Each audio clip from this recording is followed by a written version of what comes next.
What's up, everyone? Welcome to the Power Play with CJ. I'm going to focus in on Nikita Kucherov having the winning goal in back-to-back games for the Tampa Bay Lightning as they've built a 2-0 series lead over the Montreal Canadiens and are in control with the series shifting back to Tampa.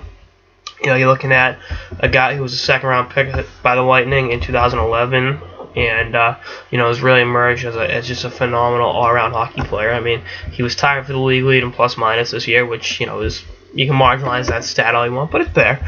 And then, this year had as many points as Joe Thornton, 65 points in the season, 26th in the league in scoring, and, was one of the younger players to be in the top 25. So, definitely a phenomenal player. I mean, I think he's just the perfect fit for this team.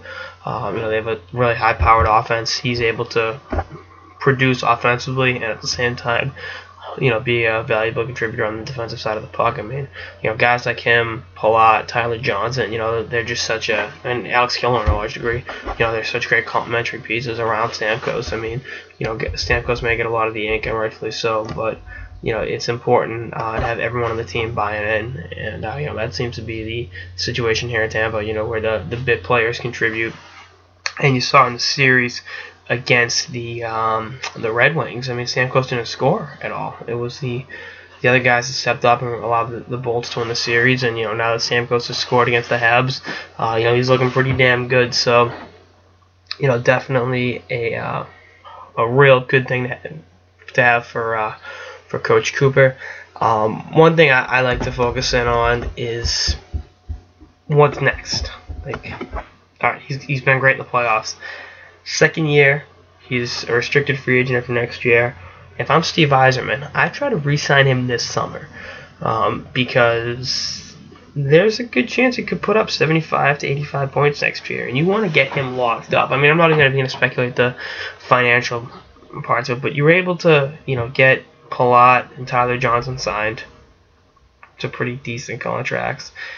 Try to get Kucherov signed long term, and then keep this core nucleus together. Because I think Tampa's got a great shot at the Cup this year, but you got a really good nucleus you want to keep together.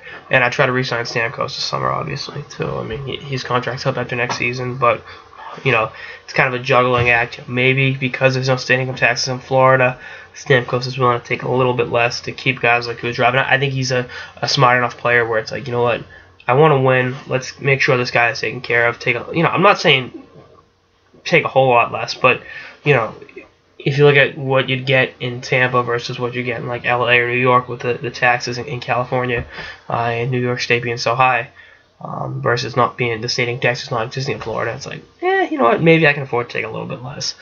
I'm sure, and if worst case we have a benefit function for him. So, but again, I think Kucherov is a phenomenal hockey player that really fits in well with this Lightning team, and good to see him playing so on. It's funny, he played his junior hockey in the queue for Rimouski, and he didn't play for Rimouski. He played for the Ramparts, and he played for Ryan Aranda. So anyway, a little bit of a homecoming. That's like episode of the Power Play with CJ on Nikita Kucherov's strong play in the playoffs for the Tampa Bay Lightning. Stay tuned for more episodes for the playoffs and beyond. Later, guys.